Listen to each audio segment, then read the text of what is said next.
Hey, Dan here from B-Sides Live. Welcome to another episode of The Crate Dig. Haven't done one of these in quite a while, changed the format around a little bit, and probably will continue to do so stay tuned. The conversation from today's episode comes from a live stream I did back in March with Sean from Glom. Glom is now on tour in these cities until the end of May, so make sure to check them out if they're coming near you. We recorded this the day Glom released the single Below, so we go into that a little bit, talk about a whole bunch of different things.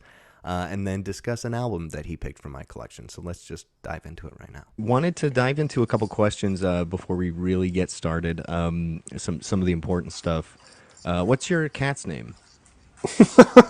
Where is she? Come here. Her name is Fumi. Her name's Fumi? Fumi. Here, hold on. When I used to go on TikTok live a lot, she would come on the screen, and so Fumi. Oh, what there a she sweetie. is. I threw her into some of our emotes tonight, so I just wanted to make sure Oh, nice, to get some of those names going. nice. Something I think is really cool about Glom in general is your art. I feel like it's a very cohesive art style that fits you guys really well. Can you tell me a little bit about like who does your art? Is that you? Are you a painter or? No, it's my girlfriend. My girlfriend Oh, does all very the. cool. She is trained, Okay. and she's very good at painting. And so luckily she's been very supportive and very willing to either do like lend something that has already been made to use, or in the case of the one from today, like that was a like the single that came out today, like that cover Okay. was like a planned one Okay. for like that was like something like we had in mind, where because I had it's a long story about how that one came out, but it it came together nicely, that's for Cool. sure. Are they? Is it a digital art or does No, she those are actually like? paintings. Yeah, I thought so. I thought I saw some brush strokes, and I wasn't sure like if that was a just an effect or what. It's beautiful work. She does an amazing job. Is I'll that her pass. like full time thing? Yes, yeah, she's an artist. Awesome. Oh, how cool, dude. That's very cool. What's her name if Her folks want name to? is Rachel Hayden. Rachel On Hayden. Instagram, it's Rachel A. Hayden, and on TikTok, Okay. it's Rachel A. Hayden as well. But she's more active on Instagram. Oh, hey Rachel. Welcome in. Hey, we'll pin you if anybody wants to check out Rachel's work. Oh, I can't pin. I'm sorry. Hey Rachel, it's good to hear you too. I was gonna say I don't think I ever would have found you if it weren't for TikTok, and I have to commend you on your social media game, man. It's very strong. I was wondering like if you got any tips for other artists trying to market themselves outside of just like good music and stuff. You seem to have found a way to kind of reach a lot of ears just through TikTok. So let's start from the beginning.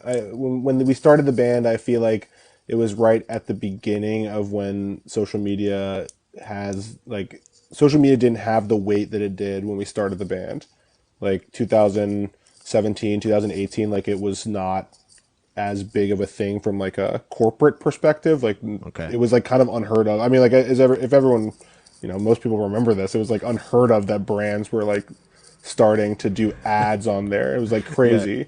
Yeah. And so at that point, like I remember like I feel like I had like a very specific vision. I was like, I want this to be like a very like curated thing. Like Yeah. back then on Instagram. This is before TikTok was even in the question. And Okay. then what's funny about it is that when TikTok came around several years later, it was just eye opening to me because it threw everything out. Everything that I thought I knew about like social media and stuff like that, it just Yeah. threw Dude, it out it's the the Wild window. West, man. It still kind of Yeah, is, but like especially those early days, it was absolutely right. insane. No rules. Like there was literally no rules, and it was crazy because I Yeah. remember like when I discovered when I joined TikTok the first time, it was like COVID times, Yeah. and Same I here. remember like scrolling on there and being like, "This is crazy! Like, what is this?" Yeah. Like, It's really magical, especially like so I hopped on probably at the end of 2020 mhm. and just like, I thought, hey, you might as well just start posting some records and stuff. Yeah, And it's just you find your community, you find your people, and it just like snowballs. It's absolutely insane. right. And so like for example, what I would say to, as far as tips go, it's just like don't, like obviously I'm not an expert. I don't want to claim to be an expert. I'm Sure, just saying that sure. like just find a format that you like to make and you can make it every day and then just make it every day. Yeah. Like it's totally cool. Like, just keep ripping them until one of them sticks. Yeah. So like you. I feel like you've tried a couple different things, but your format really seems to be walking around New York and writing like a blurb about like something in your life. You know, something Right. really honest. It appears a lot of those have just resonated with people. You know, and has kind of found a bigger audience. Yeah, it's interesting because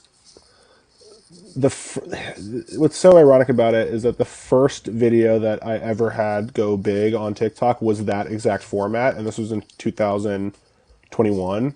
Okay. And like I remember, like that was like, I don't, we don't need numbers or whatever. Like we don't need to really go into that, but Sure. I remember like that video hit like 40,000 views, and I was like, wow, this is crazy, you Yeah. know. Yeah. And then, and this is a little bit of a this is a tale of caution. Okay. I posted a video of me telling a story, and it was a story about me DJing a wedding, and then that video went Yeah.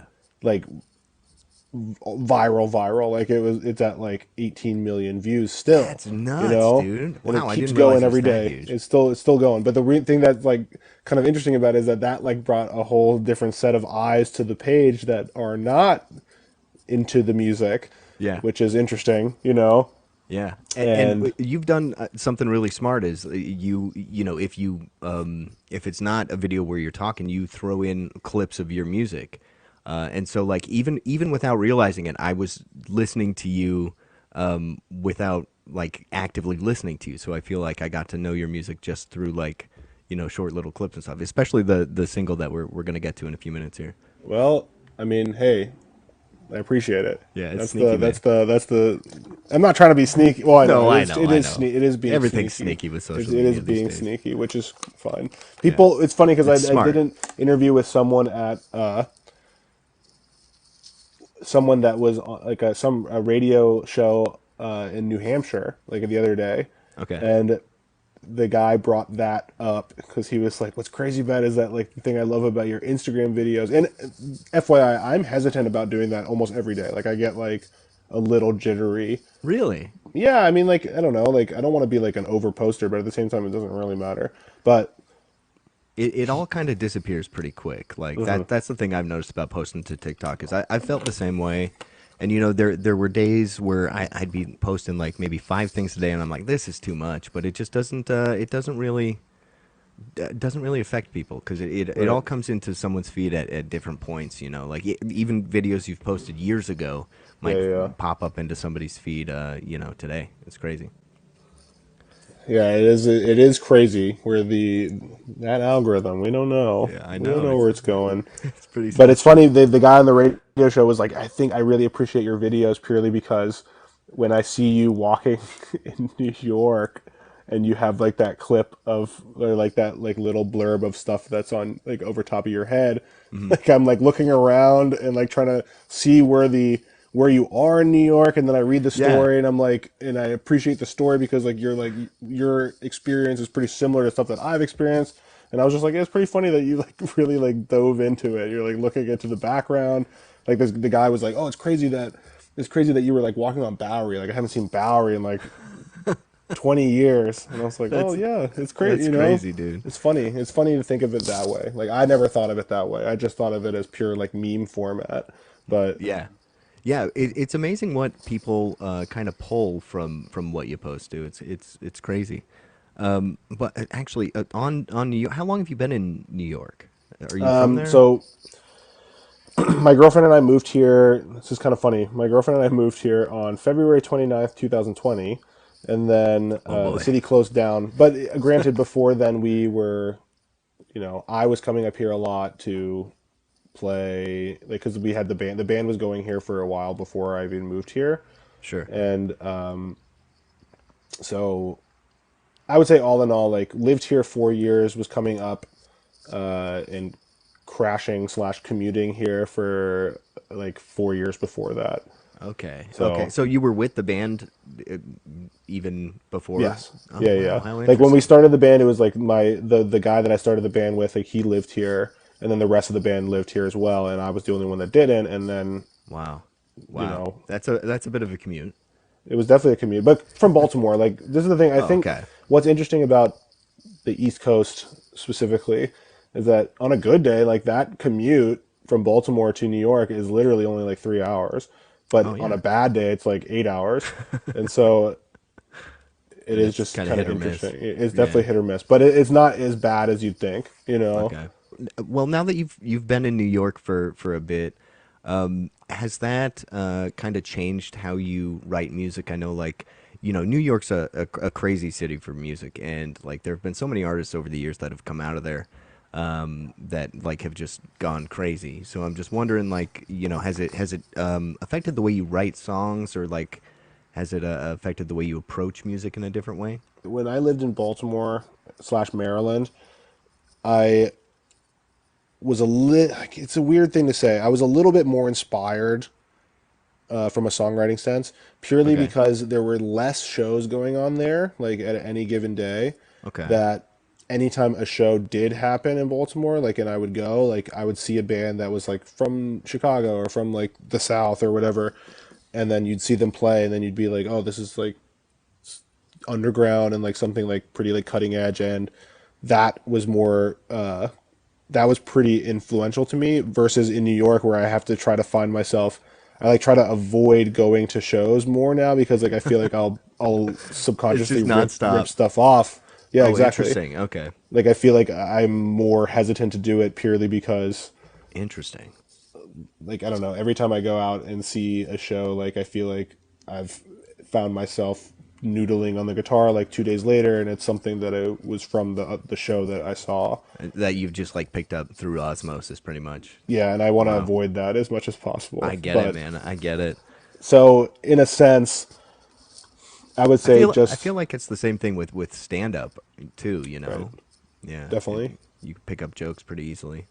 It's definitely. I mean, like I would say that I've gone to more stand-up shows since living here than music shows. Nice. So you can just like Used walk to over go there. all the time. Yeah, yeah. Nice. 2021 through 2023, Oh, how cool. we had a crew and we were going all the time, just Oh, seeing. that's I mean, great. seeing the same shit. And I think to answer the question, that has shaped me more in a musical sense because I find it extremely inspiring to see comedians work through material than Okay.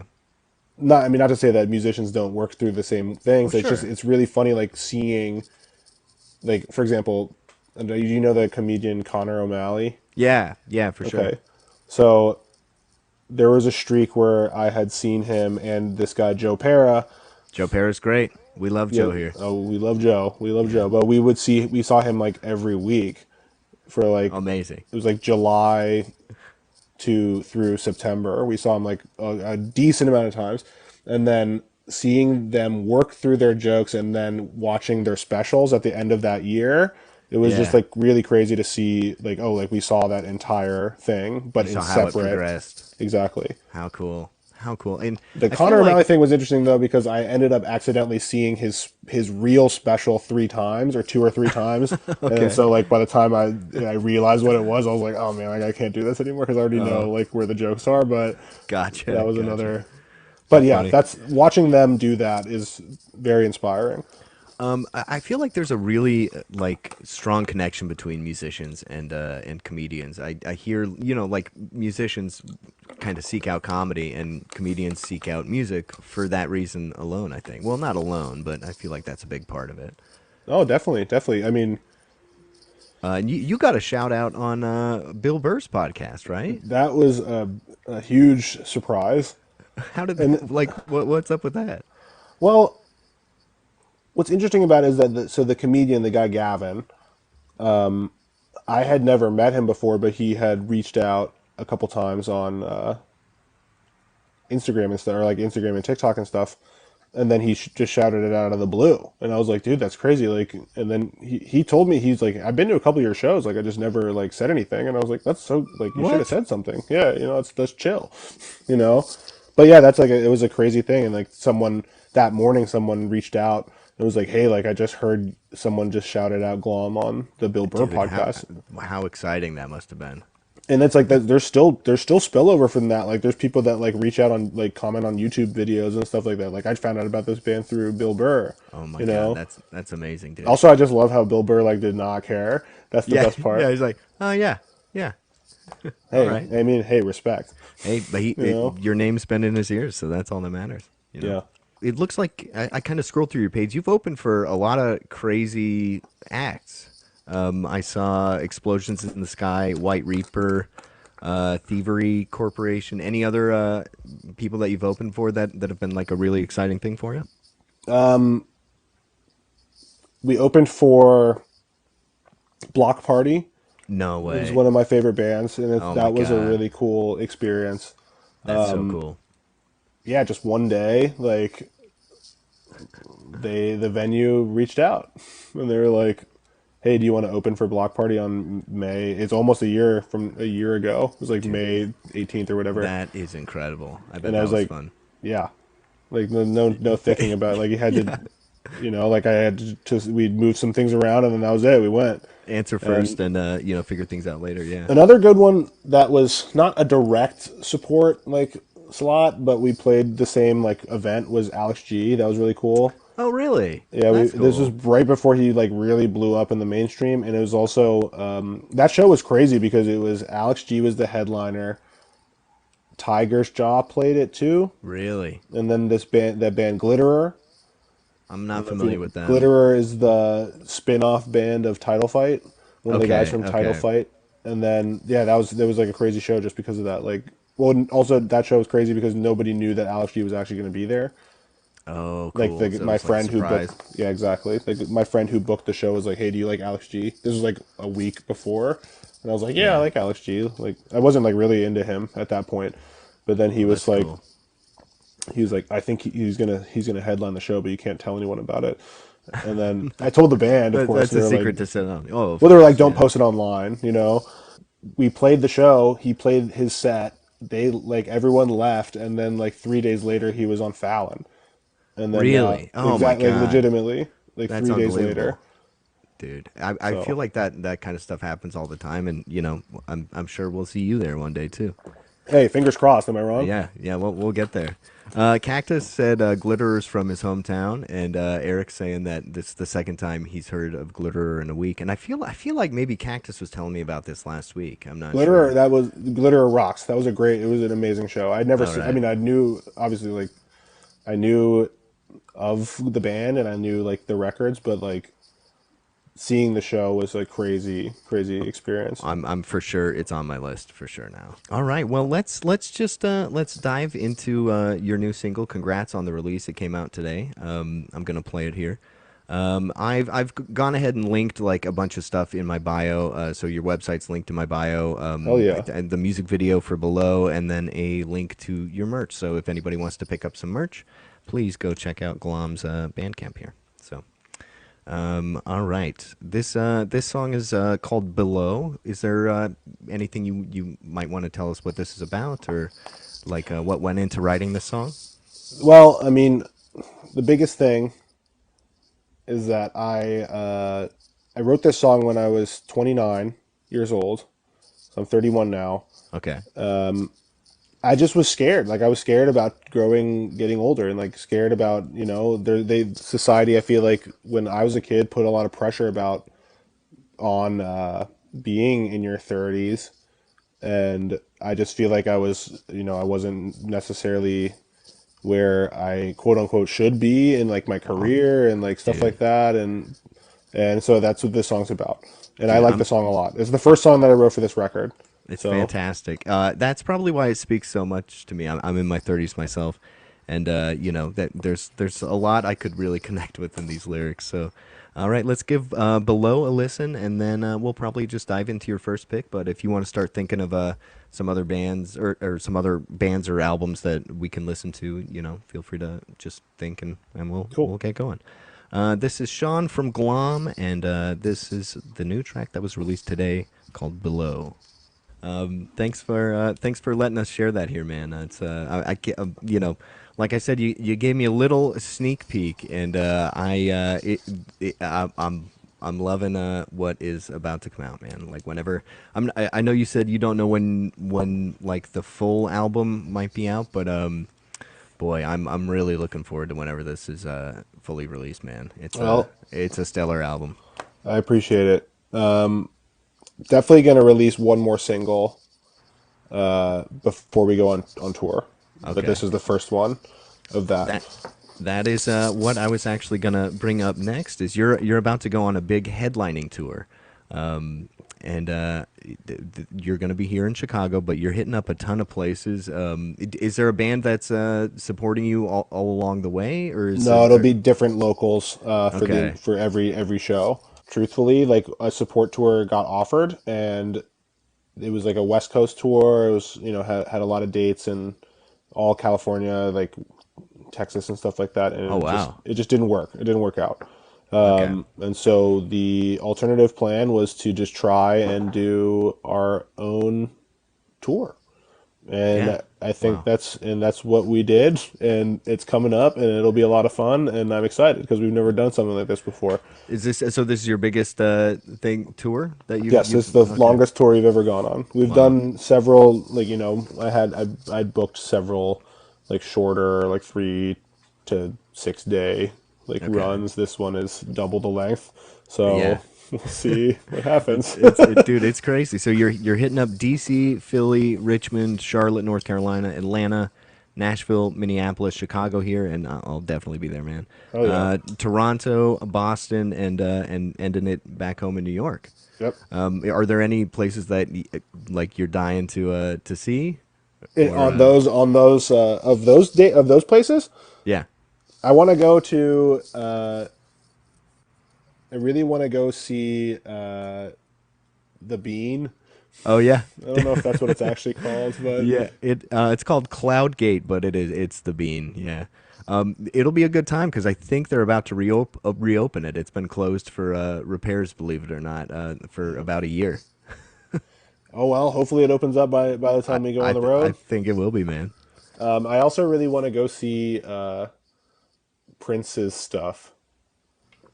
Yeah, and out in Minneapolis area. Yeah, I mean Yeah, the venue that we're playing at is where Paisley Park. yeah. What's crazy about it is that where we're playing in Minneapolis, that's where they filmed or they recorded Purple Rain in the bigger venue of the same Yeah. place. Oh, And how so cool. I've heard like a bunch of people reached out and they were like, "Yo, like when you go to Minneapolis, you got to see the bike, like the Purple Rain motorcycles there, like Oh, all this like nice. Prince stuff is there." And I love Prince, like he's one of my like All right. big Hey, well, influences. I mean, we could definitely play Purple Rain tonight too, I if you'd think be we up might for it. have to. I I mean, think at we this have to point, now. Yeah, for good sure. record. Absolute, dude, a stellar record. Absolutely stellar. It's All not my right. favorite one though. That's the thing. That's the What's your thing. favorite Prince record? My favorite Prince record is the self-titled Prince record. Okay. Like I I like. don't have it, unfortunately. No, it's okay. I looked. But That was the. Here's the thing. what's your first one? That's the first one that I had ever heard. Like that Okay. was the first Prince record I'd heard all the way through, and this goes into the Bruce Springsteen pick as well. I mean, not to reveal No, anything, you're but good. like No, I was just about to bring it up. So, I picked the Bruce Springsteen that particular Bruce record because at that point that I was obsessed with the 80s like the 80s rock sound, okay. and I don't know like exactly why. I think like maybe like I mean the War on Drugs were pretty popular at that point in time and they're For pretty sure. 80s like rock sounding, but Yep. I really wanted to sound like I wanted the Glom records to sound like that because I had this weird connection where it was like, oh, it's like this is what fed into like shoegaze. Like this became shoegaze. Like it's like such Interesting. maximalist like production techniques like for Yeah. the time, and then they like made it heavier, and then that's what I don't That's know. what It's a it weird is. connection. I don't know if anyone That else like I sees that with me, no, I but think that's a really good line to draw, man. I've never thought about it that way, but hey, that's the kind of stuff we're all about here. So, exactly, yeah. exactly. Well, let's dive into it. Can you tell us why you picked this first album, and then I'll get it going here. I okay. There You was can a say what point. it is too. Like, feel Okay, free. it's Born in the USA by Bruce Springsteen. And the thing is with Bruce, I used to really not like Bruce.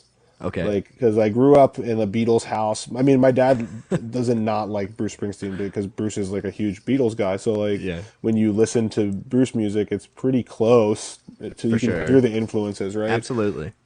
I didn't like him. I thought that, like, there was, like, something, like, off about his whole shtick.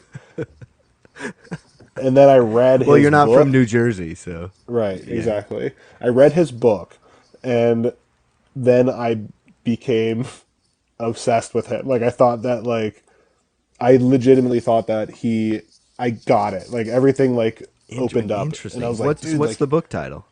it's his autobiography. I don't remember what it's called. I think Okay. it's called like No Way Home or something. No, that's the it's like some Bob Dylan esque like Sure. title. Home related thing. But Nice. I loved it. I loved it. There was a section, and this is like because he's I don't know Nice. he's just Nice. such a fascinating character to me because he's like so aggressive like and he's so like dramatic. So He's the quite dramatic, yeah. dude, there's a section in that book where he talks about because like the E Street Band broke up and he stopped touring for like a good amount of time, Okay. and then to this scene he then granted, he wrote this book himself. Obviously, this is a autobiography. Like, this is not a verified account. Like, this is just his like story. Okay. And he's like, the E Street Band broke up, and this was 2001, and 9/11 just happened, and he was driving on the boardwalk, like in Asbury Park, and he claimed that someone went up to his car and they said, "Bruce, we need you." And I thought that that was the most insane statement that I had ever heard, Yeah. and that made me like fall in love with him. I was like, this is Wow. insane. Like this guy is amazing. Yeah. Have you And ever seen him? Grateful no, no, no, Goddamn no. Dead here saying he's amazing live. I've never seen him either. I think he I played Wrigley, or at least had it scheduled, but I didn't go. dude, he's a rocker. He won't stop. He Yeah. literally won't stop. I would see him live at this point. Like the thing is that I'm afraid of like, and I have the same thing with Paul McCartney because I love the Beatles and I love Paul. I don't want to see them live because I am afraid like that it'll ruin it Yeah. Yeah, for I me. I saw Brian Wilson do the 50th anniversary Pet Sounds tour, Yep. and it was really sad. They Yeah. they shuffled him out on stage, and it just wasn't, it wasn't what you wanted to see. But yeah, Christina, Bruce doesn't stop. He sure doesn't. And he's, there was just some crazy video of him recently with a couple artists, or like the other day, I Oh feel yeah, like. it was him, Maggie Rogers. That's right. Wow, it's crazy, crazy. I love Bruce, so that's why we're gonna spin some Bruce. You All know, right, yeah. Let's just dive in. Once again, thanks for chatting with me, man. Thanks for taking of the time course. to do this and do these picks. Thanks for having me. Absolutely, dude. It's an honor, and congrats again on the single release today. If anybody wants to go check Glom out, he's linked in my bio. This is Sean from Glom, but the band is linked in my bio. So go ahead and check those out. Buy some merch if you want to, pick up some cool hats and stuff. But we're just gonna dive in here and give me a second. And like I said, feel free. This is a great community here. We like just chatting and hanging out over the music. So if anybody has any questions for Sean as we go, feel free to just answer them right here. And want to keep it low key. We kept it pretty low key, to be honest with you. But then we went into the first side of Bruce Springsteen's Born in the USA. And is it Born in the USA? Which obviously I can't play here on YouTube. We talked about a whole bunch of things. Now let's get back to Sean, who's talking about probably Incubus or something. Wait, where were we? How did we get on this again? We were talking about Oh, Incubus. guitars, Incubus, yeah. Oh, dude. Okay, then like 10 years later, I saw Incubus, and it was insane. It was Yeah. absolutely insane. And what was crazy about it is that I think the opener back then was I want to say it was like Gaslight Anthem or something like kind of Oh, like wow. Oh, insane. dude, I bet that was a fun one. And it was Gaslight Anthem and then Incubus. And I remember like seeing Gaslight Anthem. I was like, oh man, like I hate this. And then Incubus came on, and I remember they opened with, I think they opened with "Pardon Me," and this Oh, was wow. 2009, and like this was like such a funny like It was at Merriweather Post Pavilion in Maryland, and Okay. it was sold out. And we were in the pit, or like in the sorry in the what's the opposite of a pit called? The grass. Uh, Lawn. Yeah, in the lawn. Yeah. No. Gaslight slander. I didn't appreciate. Someone commented, not the gaslight slander. Well, I didn't appreciate that back then. I was too young, you know. Yeah. And then Incubus came on, and it was like insane, like That's absolutely insane. wild. And I remember at that show, and this was like a shtick that they used to do, and I didn't realize that this was a shtick. They would like leave the stage, and then it was like a planned encore, but then they would come out, and then they would do Drive, acoustic Drive, and it Okay. was Okay. like so emotional. And then they would do Wow. aqueous transmissions after that, and then they would end the show, and then that would be like then they would do the real The encore, real encore. How interesting. which was like an old, like they would always do like old songs. Sure. Wow, Dude, they dude. rocked that. That was like one of the sickest like concerts I've ever seen. I got Carrie Ann in the chat saying she once served beer to Nels after a show while he soaked his hands in ice. That's the secret then, huh? That there you go. Yeah, so you just got to get a couple buckets of ice and well, I mean, you got your chops already, so. Well, I mean, to go back onto the question, like I feel like with guitar, like I don't know. I've been trying to figure out a way to word this where it doesn't sound like dumb. I just want to like play guitar, like I want to be able to play the guitar and someone hear it and be like, I could figure out how to do that. I want to figure that out.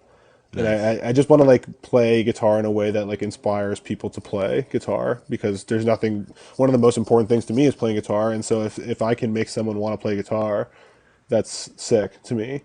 Absolutely, And dude. it is very nice that people have reached out. And like there's been a bunch of people, which is crazy. This has never happened before to me. Because I posted that clip on Instagram and on TikTok, but it was a clip of the new Glom song called Glass, which is not Yeah. out yet. It's It it's is killer. crazy to me. There's been so many people that have like DM'd people like them videos of themselves playing it, and I'm like, Really. dude, like how did like that? I mean, I'm not like doubting. I'm not saying that I'm like some sort of genius or something, like but it's just it's crazy that It's like when Jimmy played Sergeant Pepper's after hearing it without, right. It's it's like, dude, crazy this what song's not musicians even can do, out man. yet. It's That's crazy, nuts. That is really nuts, And man. like there was another video, this kid from France, he like covered the entire first verse and chorus of a Glom song, this Glom song called Virginia, which is the Yeah. second track on the record. That's not even out yet. And I was like, how did you like piece this together? It's crazy, you He's got, know?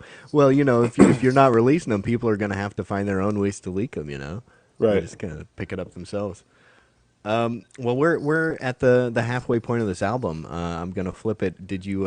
I think you said you had an idea for a scene in a movie. Okay. Would you mind sharing that? All right. What's up, Chris? I'm just gonna step over here, but I can hear you the whole time. So the scene in the movie is it's like kind of like an 80s 90s comedy movie. Like it's kind of like Okay. that, like Yep. the wedding that you're at a wedding, right? Okay. And it's the characters, and then the wedding ends and they're leaving the wedding, and then this song plays. And like that's the scene. Make sure to check out B-Sides Live on all platforms for all kinds of content for music lovers, and bsideslive.com for podcasts, playlists, and more. So that was our Bruce record. I can throw on this other one. I know you might have to go, so like feel Yeah, free I to actually hop do out. have to leave now. All right, no worries. We'll be listening to this without you, but I just want to say thank you so much for doing this, Sean, and it was a pleasure chatting with you. Maybe we'll do this again. It'd be fun. But Definitely down to do this again. I had a lot of fun, and thanks I for did having too, me. man. Of course. Thank you. Thanks for Let's hanging thank out, Sean. everyone. Of Hey, course. see you Have a later. good one. See Goodbye. you, buddy. If you want to catch one of these live streams, make sure to check out my TikTok live events to see whenever I'm going live with another artist next. But I go live about 5 times a week doing random different shows, so I hope to catch you on one of those. Otherwise, I'll see you next time. Thank you for listening to The Crate Dig. See you soon.